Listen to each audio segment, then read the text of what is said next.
प्रभु यीशु मसीह में मेरे प्यारे माता पिताओं, भाई बहनों एवं बच्चों, आप सबको जय यीशु की।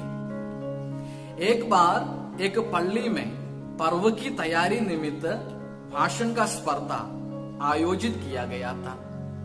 विषय था भले समारी। पहला बख्शिश घोषित किया था 10,000 रुपये, दूसरा 5,000 और तीसरा 3,000 रुपये रखे गए थे। दूर और पास से बहुत सारे लोग इस स्पर्धा में भाग लेने के लिए आए। जब स्पर्धा का समय निकट हो रहा था, तब हृदय स्तंभन अथवा हार्ट अटैक की वजह से उनमें से एक नीचे गिर गया।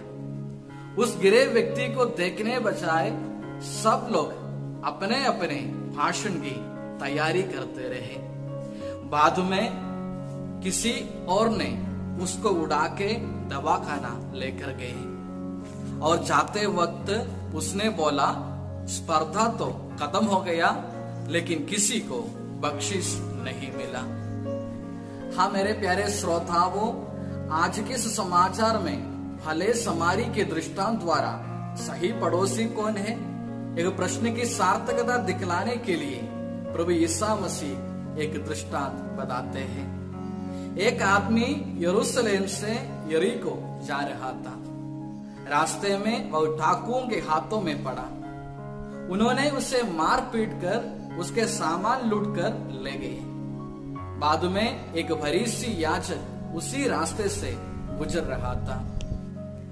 रास्ते में घायल हुए आत्मरे पड़े व्यक्ति के लिए उसने कुछ भी नहीं किया। दूसरा एक लेवी आया, उसने भी ध्यान नहीं दिया। और एक समारी उसके पास गया, उसके गावों पर तेल और अंगूरी डालकर पट्टी बांधी। ईसा ने पूछा, इन तीनों में से कौन उस मनुष्य को डाकुओं के हाथ पड़े उसका सही पड़ोसी निकला? लोगों ने उत्तर दिया, वही जिसने उस पर दया की।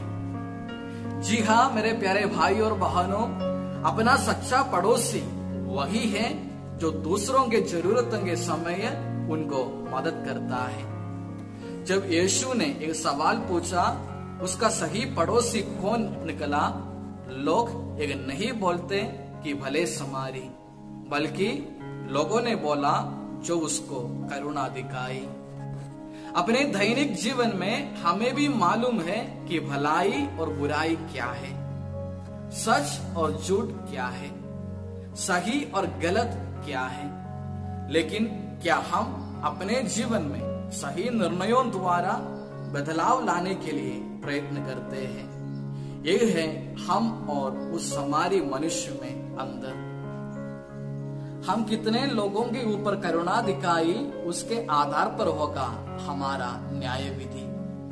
संत योहन कहता है, जो एक कहता है कि मैं ईश्वर को प्यार करता हूं और मनुष्य को प्रेम नहीं करता, वह झूठा है, वो झूठ बोलता है। जो अपनी खुले आंखों के सामने है उनकी सेवा नहीं करते और जिनको अपने आंखों से नहीं देखा है उसकी सेवा करेंगे, यह असंभव है।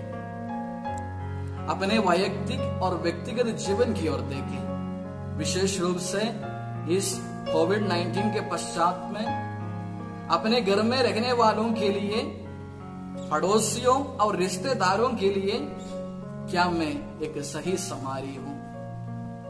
उनकी जरूरतों पर क्या मैं मदद करता हूं? आइए मेरे प्यारे भाई और बहनों, सुसमाचार पर विश्वास रखते हुए, आज्ञाओं का पालन करते हुए और ईश्वरीय और आपसी प्रेम में बढ़ते हुए हमारे जीवन बिताने के लिए हम ईश्वर से कृपा मांगे। करुणामय ईश्वर हम सबको आशीष दे। आमीन।